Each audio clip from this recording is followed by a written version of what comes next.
నేను రీసెంట్గా కొన్ని వెబ్సైట్స్ రివ్యూ చేయడం జరిగింది.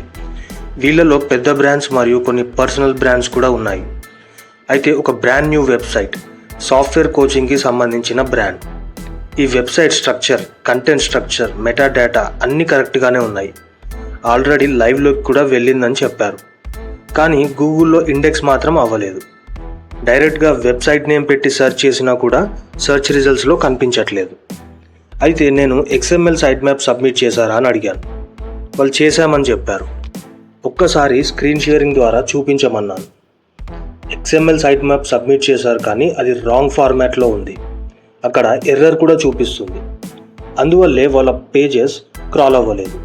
సెర్చ్ ఇంజన్స్ న్యాచురల్గా కూడా లింక్స్ ఫాలో అవుతూ పేజెస్ని ఇండెక్స్ చేసుకోగలవు. కానీ XML సైట్ మ్యాప్లో మీ వెబ్సైట్ లింక్స్ అన్నీ ఉంటాయి. అది సబ్మిట్ చేయడం వల్ల సెర్చ్ ఇంజన్స్ మీ పేజెస్ అన్నిటిని క్రాల్ చేస్తుంది, ఇండెక్స్ చేస్తుంది.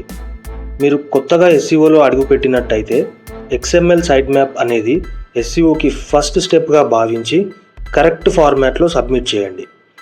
SEOలో చిన్న చిన్న మిస్టేక్స్ కూడా పెద్దగా ప్రభావం చూపించగలవు. నెక్స్ట్ వీడియోలో మరొక వెబ్సైట్ రివ్యూ, అక్కడ ఏం తెలుసుకున్నామనేది చెప్తాను.